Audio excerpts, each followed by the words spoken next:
Put on some Vera shoes and get me the best bottle of port you can from Pingo Doce. We are talking about Festival Da Canção here at ESCBubble today. 12 songs are going to compete in the final this Saturday. Guys, as ever, it's an interesting bunch. Let's get into it. What do you think? Well, I think it's a little bit less interesting than in the last couple of years because most of the songs are just like samey and they just like melt into one another and they're not that interesting. There's a couple of standouts, but like not that many. And I sort of miss like the old, or not even that old, but like just like previous couple of editions of Festival de Canção were so much better, and like especially 2023. Like I don't know, bring back Voodoo Marmalade, bring back the Punk Sportive, bring back Eduardo Inácio, etc. Like any of them would be so much better than any of these songs this year. So yeah, I'm a bit disappointed with this year's selection, to be honest. In conclusion, Festival da Canção is better when me and Ervin are out there. Oh, No. absolutely. And not just because of that, but yes. Hmm. Yeah, none of us made it this year, unfortunately. Yeah, I agree. I agree so much with Ervin. I kind of joined the Festival Da Canção fan club in 2023, the ultimate year of quality, and I kind of felt like, like this is what I've been missing, only to figure out that it's not that great. I mean, last year was, in my opinion, weaker than this year. This year, I feel is kind of in the middle of 2023 and 2024, but closer to 2024. I agree with Ervin. Voodoo Marmalade. Edmundo Inácio, even Lara Lee, who got knocked out in the semis. I mean, even though we're watching all of the same fruit from falling from one tree, I'm still having some of the songs which I enjoy, and I have two favorites this year, and all of the songs are more or less, even though, as I mentioned, are coming from the same background. They are kind of giving me the traditional Festival de Canção vibe, and all of them are something which could be enjoyed mainly if we are talking about bringing back the roots, but I would still also like a bit of more diversity in the festival. Anyways, I do like the lineup. It's quite interesting as well, and we will see what will it bring. Hopefully, one of two of my favorites will advance, but we will see about it on Saturday. You kind of get what you put into Festival de Canção because of the way it's set up as a songwriters contest, and also because it has its roots in kind of very indie underground Portuguese music that kind of sprouted before the dictatorship even ended. So it was like it's a show with its own history. It's a show kind of with its own fan base that has their own opinions about stuff. But like the only thing I will say to kind of add to what you guys have added is I go out to Portugal every year pretty much. Like I have been for the past 3 years. I am a huge fan of Festival de Canção. I think there is an appetite, and I know ESCB is very strapped for cash at the moment, and this is not like a slant on them or anything because they do a fantastic job. It's consistently one of the best national finals of the year. I think we should have it in a proper venue. I think it needs to be in like it because like in the Salvador years it was in the Coliseu, which is like right in the center of Lisbon. Like it is a trek from RTB Studios to Barrio Alto for the after party. Like you could just get one tram ride up to Barrio Alto and you're like basically in Euro Club. Like I've already planned this out. Like have a leisurely dinner by the sea, go to your national final, and then you're partying until 6 in the morning. It's a perfect plan. You'd get a lot of return on investment. If there's anyone from the FTP watching, then get me on the blower. Right. Anyway, let's get into the songs. We are starting as we are in the final with Bombazine and the song Apago Tudo. Yeah, and I feel it's like we're starting with one of the few songs that like actually have some life in it, in my way. Its rhythm is nice, and the whole thing is, in a way, rather inoffensive. It's groovy and it's enjoyable, but will I remember it? Like, not in a million years. And does it really stand out? Maybe, but I guess just because like it's a happy tune. Um, this is the kind of song that would normally just like pass me by. I remember it being happy, nothing else. But like in this particular lineup, I actually think it's one of the better entries. For me, it's a bit forgettable. I'm not gonna lie. I usually like a little bit of disco, but this one is it's like a disco in a funeral. I it's not giving me bombazine. I don't know what that means, but when I hear the word It's bomb it's in a a very good magazine. Okay. Well, maybe then it does give me Bombazine because when I hear the word Bombazine, I'm thinking bombast. But if Bombazine is a very good magazine, I'd rather read the magazine which is on the little table at the doctor's clinic before I enter the room. Yeah, I'm sorry, I don't remember much of this, and it shows in my commentary that I'm talking about everything but the song. Bombazine sounds to me like an energy drink, actually. Or that, yeah, Maybe it's they, maybe somewhere. they need some Bombazine. It's somewhere between a magazine and an energy drink, guys. Like, I love that there's always one token, like, mock 70s disco entry in the front. Like, we had Bailage Tequila last year, we've had Os Azeitonas, and this year, like, it's like watching LPS in 20 years' time. It was just what I've put. But anyway, let's put this into some scores. Let's start with Ervin. No offense to LPS, I met some of them and they're really nice guys, but like I still wouldn't compare. Yeah. I forget you Um, know people. yeah. 7 for me. I'm going to give this a 6. Nico? I'm not a fan of this one. It's a 3 from me.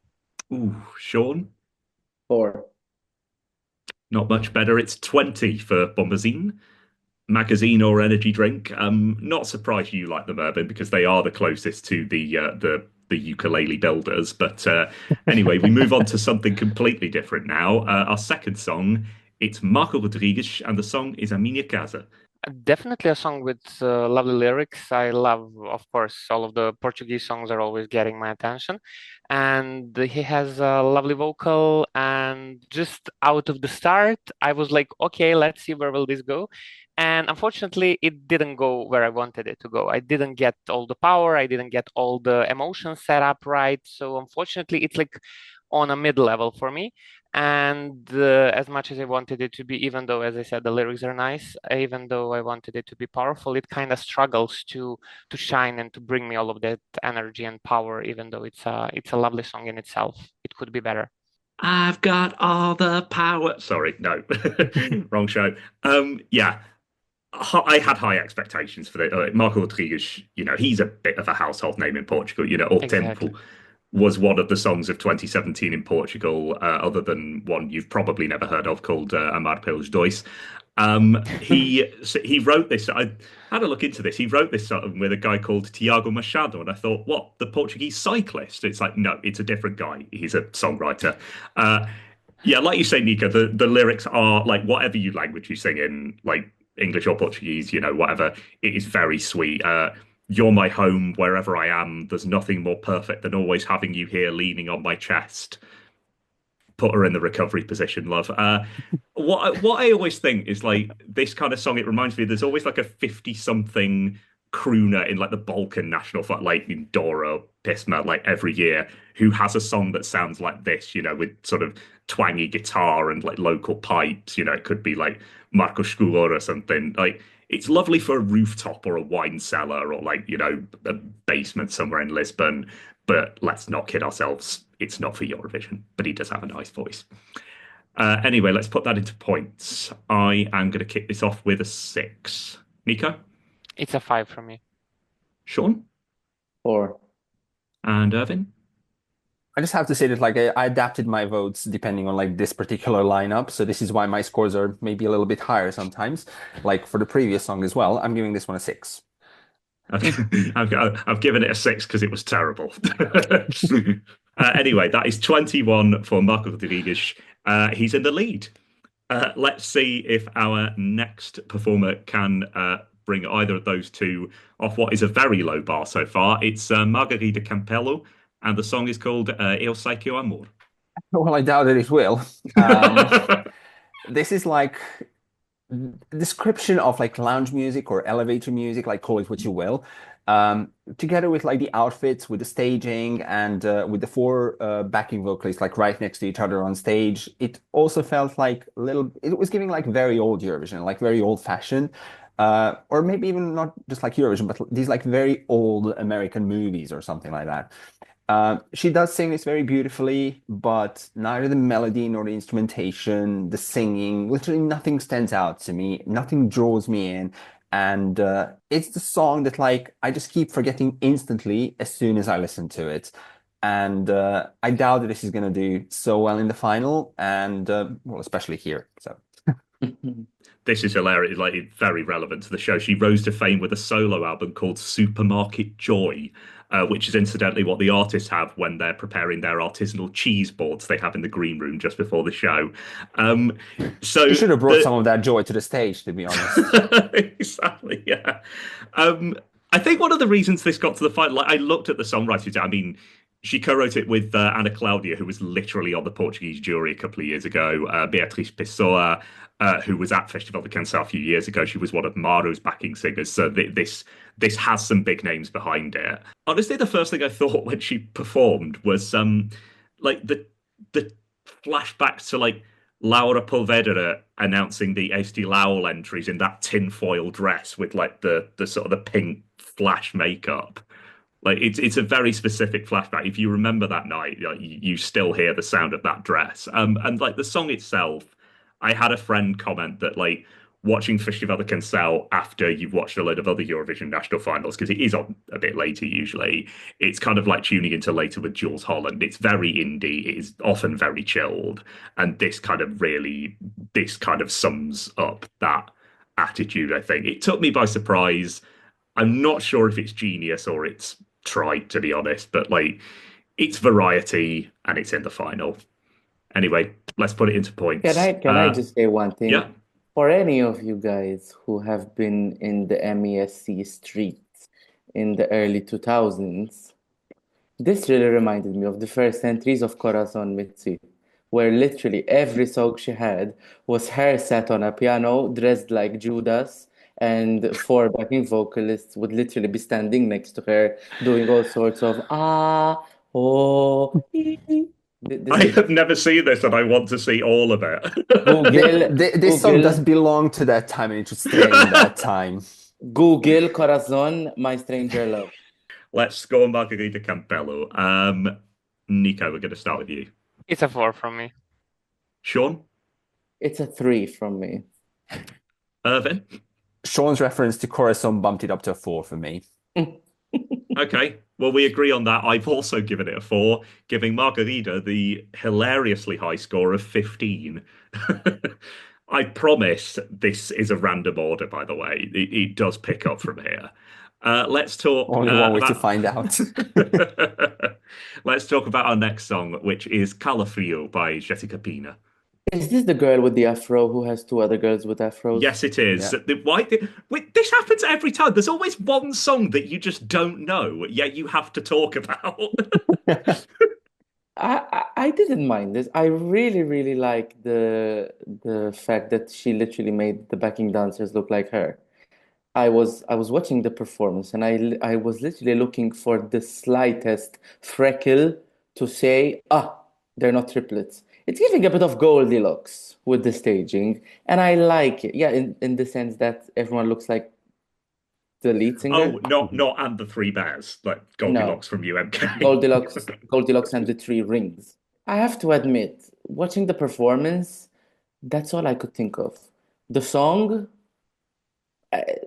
maybe it's hidden in one of those three afro wigs, but next. It's in the trumpet.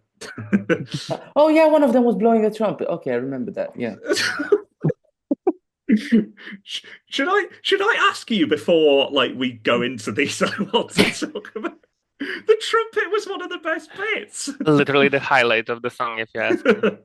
I mean, yeah, the magic of the song was definitely hidden in a trumpet. And even though Jessica played, if I did my research, like I was doing Joe stuff, so I think she opened for Madonna or played trumpet in Madonna's concert or something like that. So that's an interesting fact about her. And unfortunately, she's not a known name, because I think if she had been given a bit more time and let's say she was pushed more, I think Jessica would definitely be having many other interesting songs and performances, because this one totally reminded me of the Supremes, and I felt like she was the Diana Ross, a bit Portuguese version to it, a bit, let's say, maybe a lower standard and lower quality, but regardless, I do love the fact that she was playing the trumpet, and it was super fun, super nice. The music of it is magical. and I could be listening to the instrumental a lot. The lyrics, I would have loved them to be a bit more, let's say, exciting and empowering, because these ones are a bit flat. And I mean, regardless of that, the music is so enchanting and so magical, and I would be able to like imagine myself on a completely different place and in a completely different role and having another type of life with this instrumental, definitely. So that's the magic of the song for me. This is a very, very specific reference, but having the three performers like be afroed performers and one of them playing the trumpet in the middle, it casts my mind back to the music video for Ida Core and Fedi Legrand's "Let Me Think About It." I don't know if you're familiar, but like just like a much more chilled version, like a live lounge version of that or something. I kind of vibe with this one, but we do have to put this into points. We're going to start with Shaun. We're picking up slowly. It's a 5. Slowly but surely, Ervin. Let me think about it. 4. I've given this a 6, slightly more generous. Nico, And I'll be ending this with a 7. fantastic. So Jéssica Pina is on 22 and she takes the lead. Right, next up. Can I pick up my pen? Sorry. I've been trying What to are you pick doing? it up You're with my colouring, feet. Bob. What are you doing? No, I'm just doing this with a pen all the time. I tried to pick it up with my feet for the last 5 minutes, and I gave up.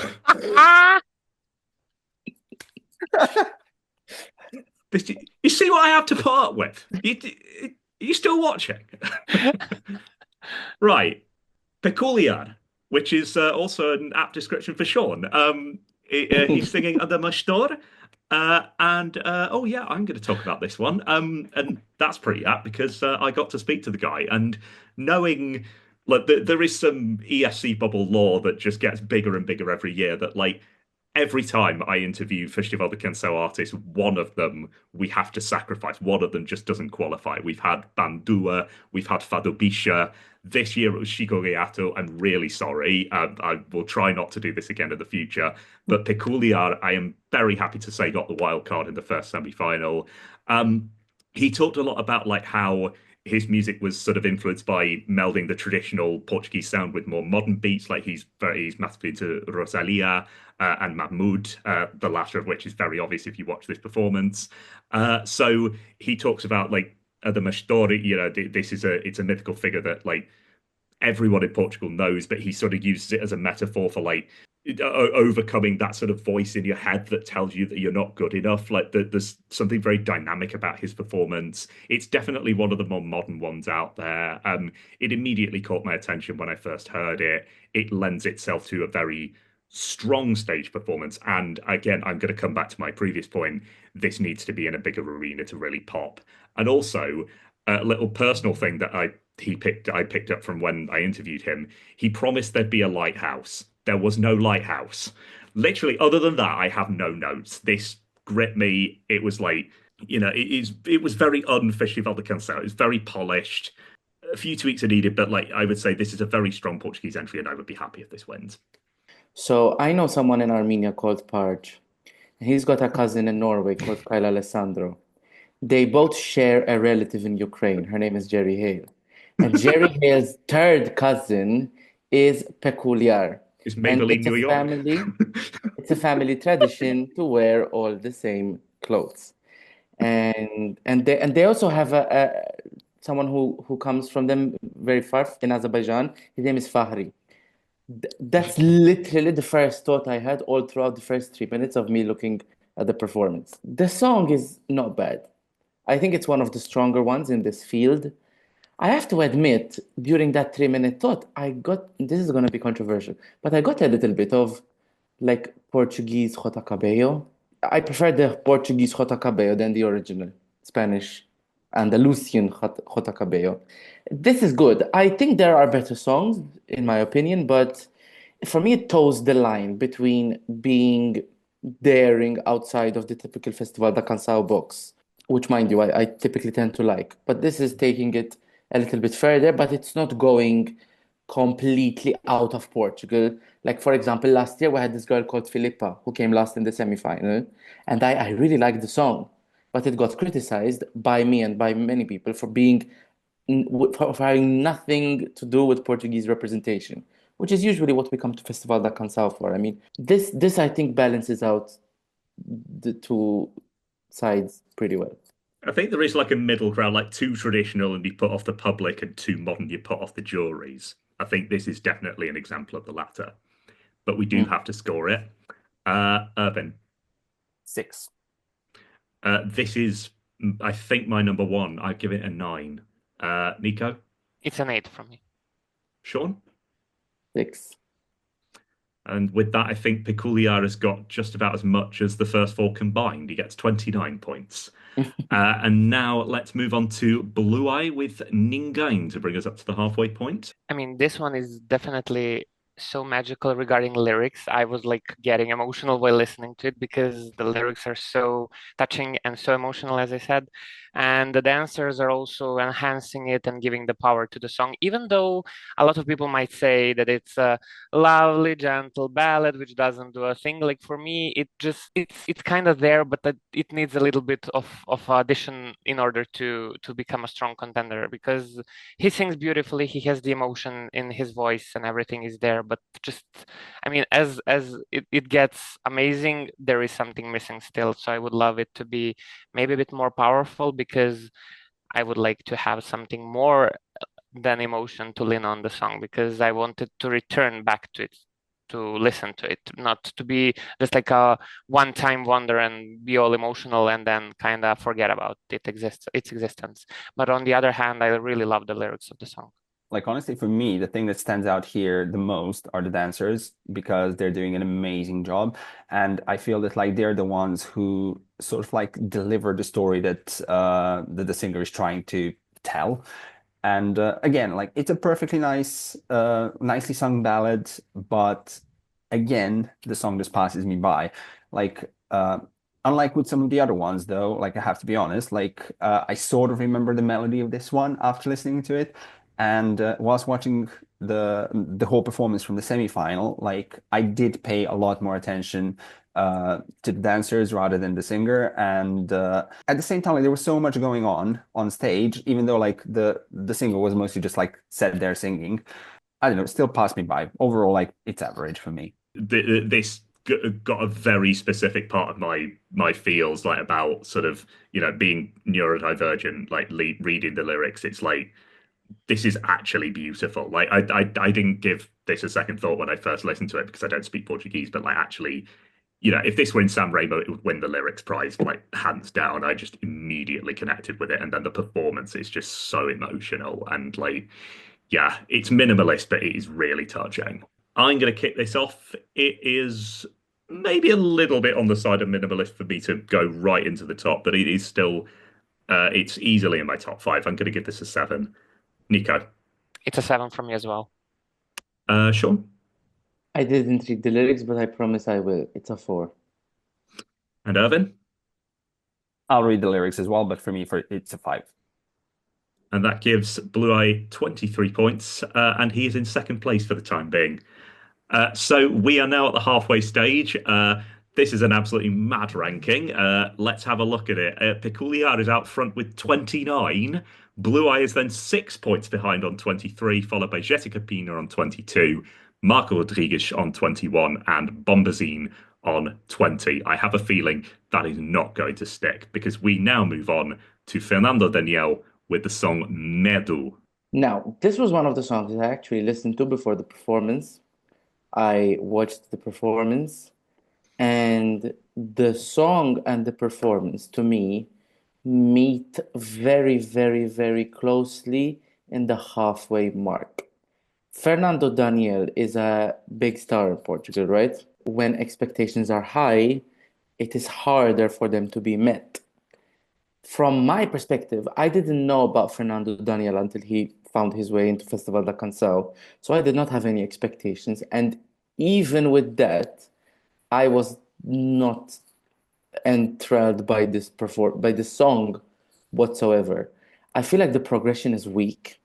I feel like the build lacks so much substance, and it makes me stop short from criticizing it further because I know how much the minimalism is popular in Portugal. So a part of me just goes, is this like what you need to do well in Festival da Canção? But then I go back to the fantastic year of 2023, and we've had songs like Ai Curaçao, like A Festa, what was the song by Voodoo Mar? Tormento. Those songs weren't minimalist by no means, and they still did very, very well. So in a way, I feel like Portugal goes minimalist because literally that's all they get. I feel like this is very, very middle of the road. The performance, I generally dislike performances that try to look like a music video. And I reiterate, there's a music video for a reason, and there's a performance for another reason. If we only needed one, we would just have the Eurovision music video contest of songs.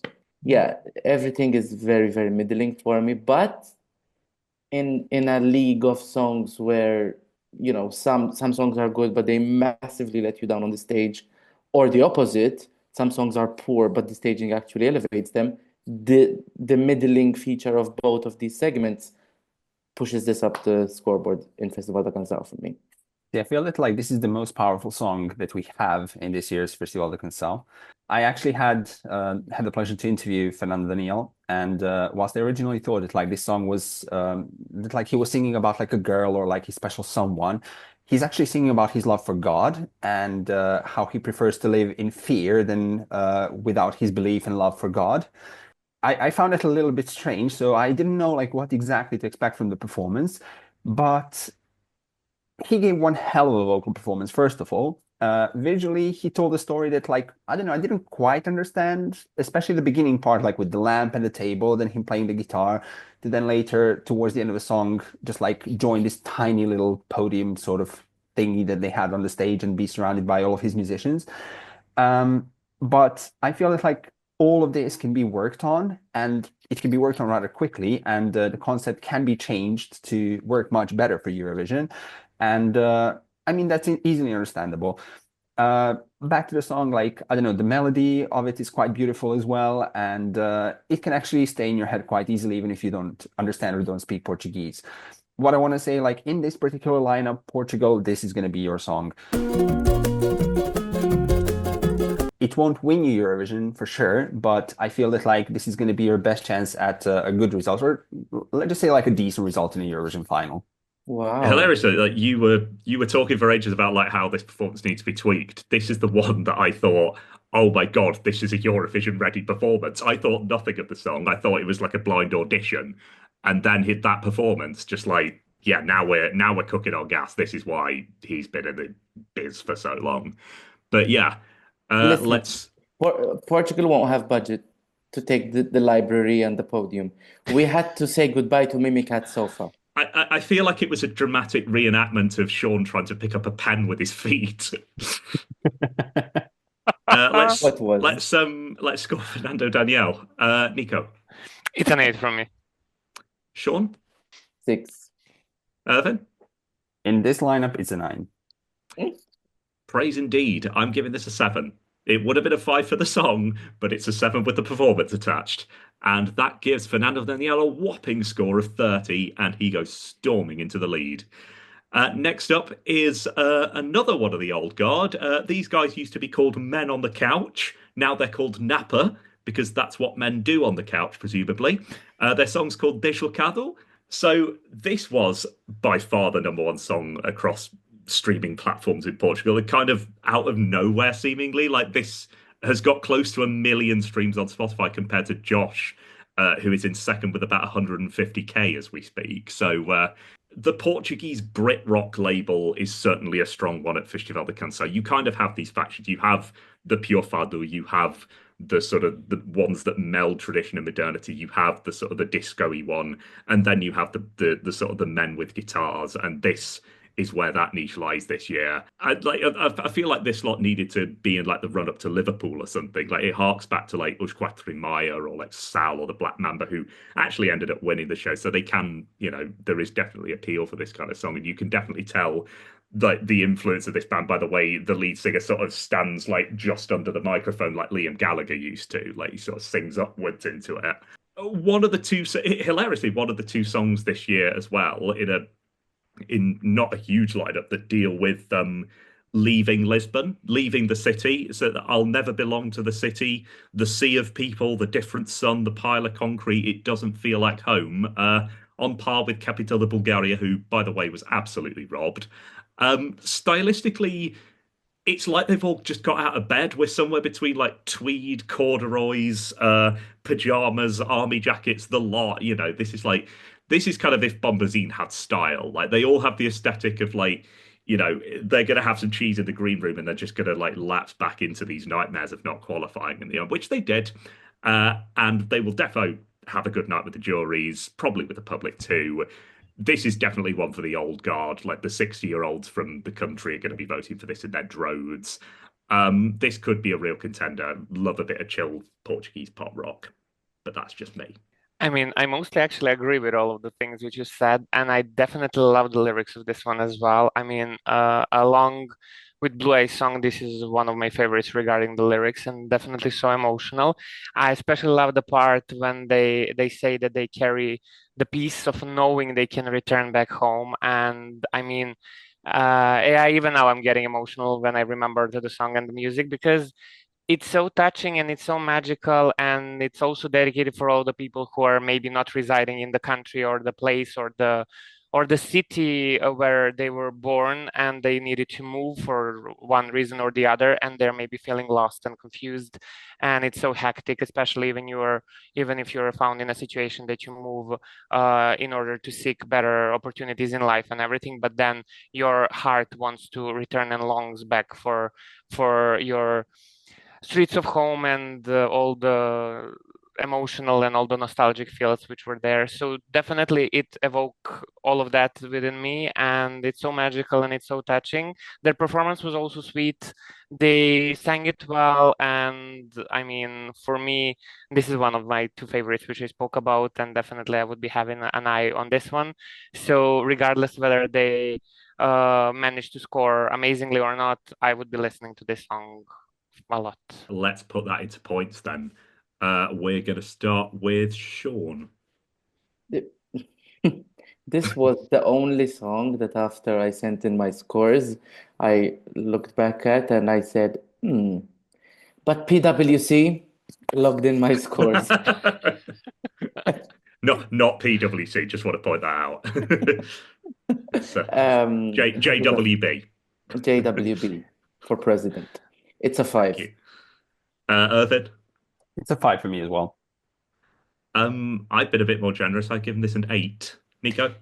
And I'm wrapping up with a 10. Oh, Wow. Casually Nikola. wraps up with a 10. And that means Remind that him Napa... of Vranje and he drops a 10. Exactly. And that gives Napa a pretty good score of 28, and that puts them into third place for now. Let's talk about Josh. Next, one of the fan favorites. This one's called Tristeza.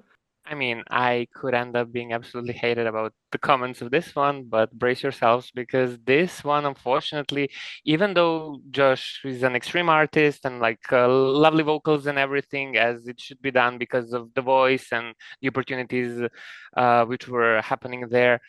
I mean, as much as I wanted the song to bring the feels of sadness and of a bit of kind of artistic depression and everything like that happening around it, what was I expecting based on the title, I didn't get anything from that. And I got a performance which is completely dislocated and completely disjointed with the song, and something like I want to be artsy, but I'm not doing anything. So look at me riding on a pole and doing nothing and just enjoying my life and being sad and doomed and whatever. I don't know. I don't get it. I don't get a vibe. I was expecting something completely different, and I'm quite disappointed with this one because I wanted it to take me in another universe and direction, and it just didn't, and it left me. I think the song is Portugal's best chance at doing well at Eurovision. I think the reason why Portugal skyrocketed in the odds recently is this song, and I think it could be very competitive. Yeah, this was this, even though this is not my favorite song of Festival da Canção 2025, and I'm gonna keep you on your toes for a little bit longer to find out who that is. I get this. I get the hype. I get why people like this, but I have to agree with my Serbian friend to my left. The staging, what is going on? It looks cheap.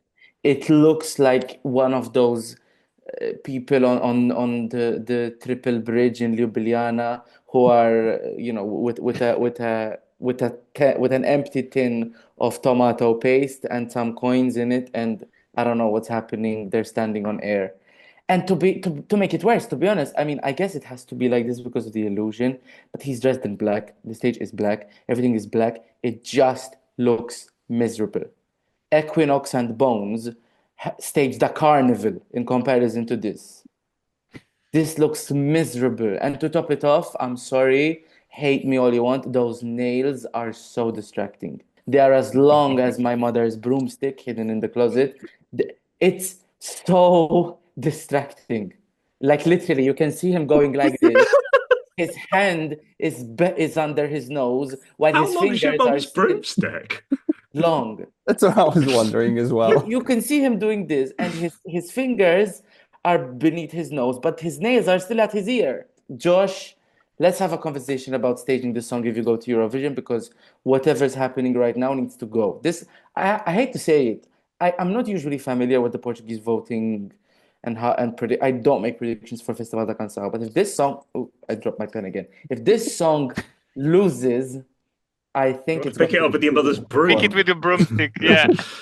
I mean, in Josh's defense, he did mention after the semi-final that like he's listening to comments and everything, and that him and his team are already working on an, let's say, updated stage performance. So we're gonna see what it's gonna look like in the final. Thank you, Josh. Keep your ears open. Great that artists are listening to criticism, but maybe don't delve too deep, Josh. You know, you do want to keep a bit of your sanity before Saturday. um, we have the floating Yodas in Trafalgar as well. We certainly did when I was a teenager and like going up to London all the time. And like my favorite thing about it is like they go out to lunch and they just put a bag over it, so you can tell how it's. You can just look underneath. As oh, that's how it's done, right? Yeah. I do see what you mean. It does look a bit cheap, but we do have to score, Josh, and we're going to start with Ervin on this one. Not the biggest fan of the song, so for me, this is gonna be a 5. I actually quite like this. Again, I've done my research. I've read the lyrics. I like it. I've given it an 8, but lose the poll. Nico, It's a 5 from me. Sean, And I thought I was the one berating this. It could have been an 8, but the staging pushed it down to a 7.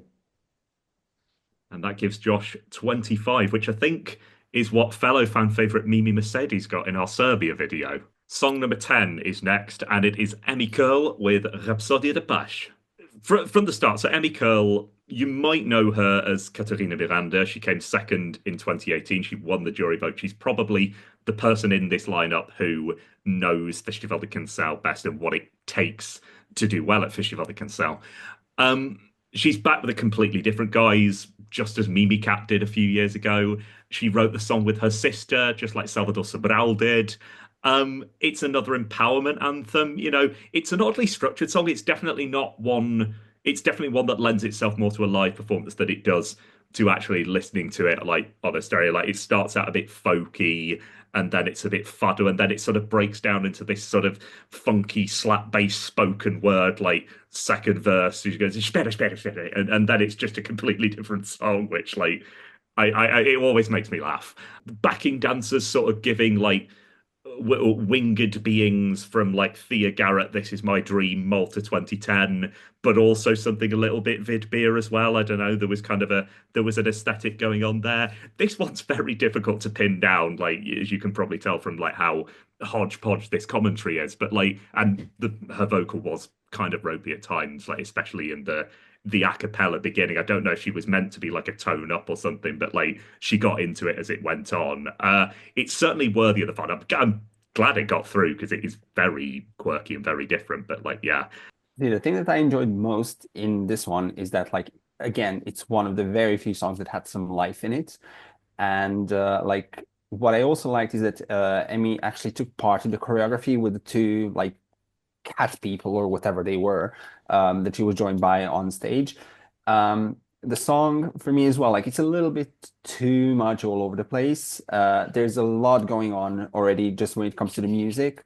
And all of the influences in it, all of the changes, but still it had some life in it, so I appreciate it for that. It also kept my attention for the whole 3 minutes because I was always wondering like what's gonna happen next. And for that very reason, I feel that like I need to like score it a little bit higher maybe when comparing it to the other songs, even though like I'm not that crazy about this one either. Well, let's see how crazy everybody actually is about this because we're going to score it. And I'm going to kick this one off with a not too shabby 7. Nico. It's a 6 for me. Shaun? It's a miss. It's a 4. It's about, I'm not aware of that number, Shaun. Ervin? It's a 6 for me as well.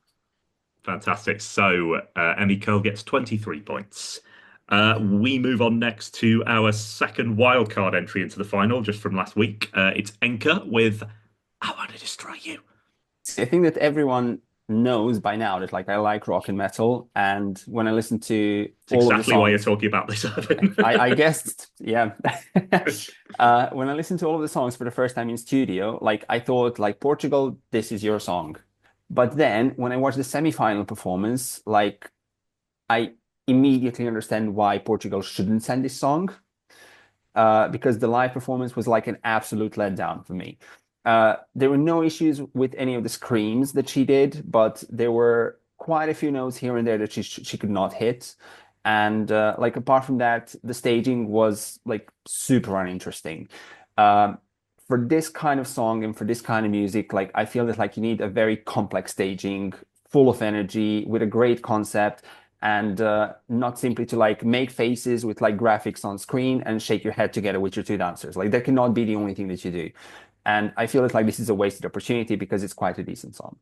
I was not getting ready to follow up this one because I expected that we would be a bit on a similar page, but okay, more or less. Yeah, I mean, among the songs which were like when I listened to the songs, because a friend of mine immediately sent me this before I even heard it, and she said, Nicola, this is your song, you need to listen to it. And then I played it and I was like hooked and I was completely interested in the song and couldn't wait for the performance. Songs like this are the best on a concert in front of a huge audience and on a huge stage and getting all crazy and ready, because the way she sings, even though maybe one or two notes were off, the singing technique which Henka uses is extremely difficult, and people kind of have a feeling that they are always forgetting about that. By sending this song, Portugal can jump completely out of the box like they did with Black Mamba, also sending a song in English, what is something unexpected, and then now we're going with something a bit more for the, let's say, lovers of metal and the hard rock and all the other music genres, which is quite interesting because Portugal does have a strong scene, even though she lives in the UK and also like moves back and forth here and there. Oh my God, she's one of ours. Yeah, so she's 10. So I do believe that it could be improved, also more elevated for the more better and bigger and grandiose stage, which is the Eurovision setting. And also like maybe I having it want in a to bigger arena, exactly. Let's just bring as many people away from Melody Festival as possible. I can't be the only one. I support that. I mean, in the great arena, to have her spell out DEST, like it would be crazy and amazing, and I'm living for that. And even though I do kind of have a feeling that it would be a tough race for her, I'm all up for that race, and I can't wait to see what will happen on Saturday night. This song has an amazing chorus. Everything else around it is so cheap, to the point where you have to spell out part of the song title. It's like, what happened? We just write a chorus and then like, okay, we have 3 minutes to fill. What happened? I actually like this song for the chorus, but everything else around it is so weak in Is it like comparison. MATTBLXEK? Oh, Don't compare those two. oh. You said we find a Malta connection for everything. Yeah, but this is somewhat of a theme this year. I feel like just everyone is either miserable, depressed, or wants to destroy people. I mean, look at song titles this year. Welcome to the club, Shaun. Poison Cake. I want to destroy you. Let's score Henka. We are going to start with Nico. It's a 10 for me. Easiest 10 ever. Shaun, 7. Ervin. I second Shaun, 7. I've given this an 8. I think the one unknown for her is that it's a different jury and the fact it's the regional juries rather than the expert jury that clearly were not vibing with her in the semi. So she has got that unknown on her and Peculiar as well. So maybe they'll do a bit better in that respect. And we know she has public support. So we'll see. But for now, Henka is our favourite with 32 points. And we are now going to talk about the final entry into the Festival da Canção final, which is Diana Vilarinho and Kotovia. First of all, I would like to begin my commentary on this song by personally thanking Joe Bleasdale, the president, for allowing me to talk about my favorite. This is my favorite song of Festival Da Canção. Yeah, this is the one for me. This is the one. And I am not expecting it to win by no means. It's a little bit like last year. I think my favorite was it even? Yeah, I think it was last year. It was that song with which came towards last. It was a girl with curly hair. So I it's forgot the like name having a of the song. conversation with the gran. Oh, you know the one. She Yeah. had curly hair. Oh, what was the name of the song? It was And from the it's north not of Jessica Portugal. Pina. Primavera was the name of the song. Primavera, Cristina Clara. bravo. Cristina Clara. Yeah. That was my favorite last year, and I think it came last. And I'm somewhat expecting my favorites from Festival da Canção this year to have the same fate. I don't know, Joe B, you can lead me to more accurate predictions when you have your take on this. But I think the song is excellent. I think it really, really brings to the table some beautiful regionally Portuguese sounds.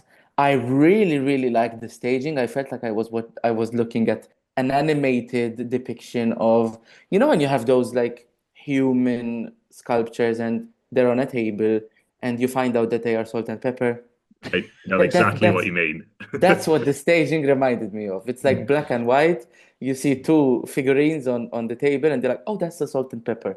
I loved it. I loved it. I think the vocals were great. I was really, really happy it qualified. I love it. I think this. If I had to choose, I think this would be the one. And the last time I really got into a national final, which was a week ago, less than a week ago, I was fully not expecting my favorite song to win, and it won. And I'm really, really happy about it. So And now he's bet the house on it. yeah, maybe I'm gonna be The homeless broomstick. after Festival da He's Canção. bet the broomstick. He just has a pen and he keeps dropping it. Yeah. Likewise, Shaun, I'm really happy that this qualified. And like, given the reaction that Cristina Clara got, like when we were out last year, like from the Portuguese people in the room who were saying, "Oh, this is just it's the token Fado entry. What's she doing here?" It's like I was surprised this got through because like it's a lovely performance, and if you're outside of Portugal, like this was so Portuguese. My wine turned into port in the middle of the song, and I was having a lovely time. Co-written with Joana Alegre, by the way, who did Joana do Mar in 2021, which is like a bit of an underrated. I'm not going to say banger, but it's a great song. It's an amazing song. It's a lovely song, and again, like you can tell, it's very Portuguese. It's very naturalistic. Like she uses that sort of imagery to again convey her own struggles, like in the same way Peculiar does. It's the sort of song like the archetypal example I use is a song called Pontas Soltas, which I contend to be like one of the biggest Festival da Canção robberies in 2022 when it didn't qualify from the semi-final. It's the sort of song that like, and I think this is perhaps one of the places where having a smaller venue actually does work. Because like if you're in a small room, the Adulfa and the Vera shoes like fill the space, like everyone just tapping at the same time. It's the sort of thing that maybe doesn't connect as much with a TV audience, but like if you're in the room, this is absolutely fantastic. And you've got a glass of port in your hand and you just want to be there the whole night. So yeah, I didn't know where it fell on the sort of the too traditional, too modern dichotomy that goes on at Festival da Canção, but I'm really glad it got through. I'm going to make a bold prediction. It's going to come sixth in the final. I don't know why. It just kind of gives sixth place vibes. But anyway, we're going to start with Shaun on the scores here because he seems very enthusiastic. Don't get ahead of yourself. It's an 8. Still pretty good, Ervin. And this is the most Portuguese song that we have in this year's Festival da Canção, so I also gave it an 8. I am going to give it a 7. Nico? And I'm seconding the 7. We kind of all agreed on that at the end. Isn't that nice? Please tell me it's wrong. Diana Villarini gets 30. She's in joint second place with Fernando Daniel. And we can actually, for your viewing pleasure at home, we can actually look at the top 5 now. So Henka is our favourite with a very respectable 32. Fernando Daniel and Diana Villarini are in joint second. Then Peculiar and Napa round out the top 5. So that is what we think. But if you vehemently disagree with what we've said, then please let us know. Or if you agree as well, if you think we're doing a good job, then a bit of positive feedback is always great to hear. We are reaching the end of national final season, so do check out what we've got planned for the weeks to come. As ever, Public React is coming back very soon, so do subscribe and hit the bell icon so that you can be notified every time we post some of those brilliant videos. We've got some great people lined up this year. And head over to our website. We will still be running our usual exclusive news, interviews with Eurovision acts. We've got polls coming up, everything to keep you sated right up until the big day in Basel later in the year. So thank you guys for what has felt like the fastest national final season ever. I know I've been up many sleepless nights. I don't know about you, but I think I need to crash on my couch like the men on the couch, formerly known FKA and Napa. So yeah, have a glass of port on us. Enjoy the show. We'll see you around. Thank you so much. Obrigado. Muito Bye. obrigado.